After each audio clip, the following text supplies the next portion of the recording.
সত্যি কথা না বললে কি হয়? আল্লাহ কি বলেন? এক গ্রামে আব্দুল্লাহ নামে এক যুবক বাস করত। সে ছিল খুব বুদ্ধিমান, কিন্তু তার একটা খারাপ অভ্যাস ছিল।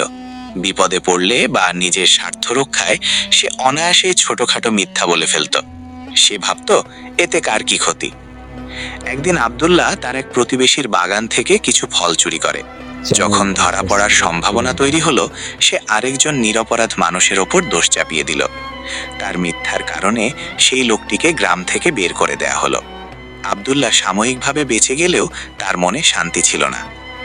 গ্রামের মসজিদে একদিন ইমাম সাহেব খুতবায় পবিত্র কুরআনের একটি আয়াত পড়লেন।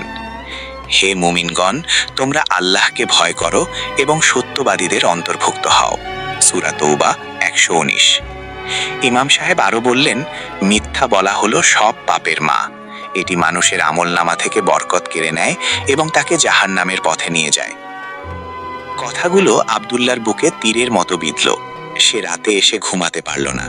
তার মনে হতে লাগলো, সামান্য মিথ্যার জন্য সে আল্লাহর অভিশাপের নিচে বাস করছে। পরদিন সকালে আব্দুল্লাহ সাহস করে গ্রামের সবার সামনে তার দোষ স্বীকার করল। সে জানতো তার শাস্তি হতে পারে, কিন্তু সে আল্লাহর সন্তুষ্টির জন্য সত্য বলার সিদ্ধান্ত নিল।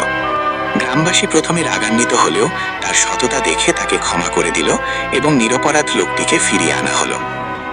আব্দুল্লাহ অনুভব করল, মিথ্যার বোঝা নামিয়ে ফেলার পর তার মনটা কত হালকা। সে বুঝল, সত্য মানুষকে মুক্তি দেয় আর মিথ্যা মানুষকে ধ্বংস করে। গল্পে গল্পে শিক্ষায় সবাইকে ধন্যবাদ। যদি গল্পটা ভালো লেগে থাকে, লাইক আর সাবস্ক্রাইব করতে ভুলো না। ঘন্টার ঘন্টা শেখার নতুন গল্প পেতে বেল আইকন টিপে রাখো। নিচে কমেন্টে বলো কোন গল্পটা শুনতে চাও, আমি পড়ে আনবো। দেখা হবে পরের গল্পে। আল্লাহ হাফিজ।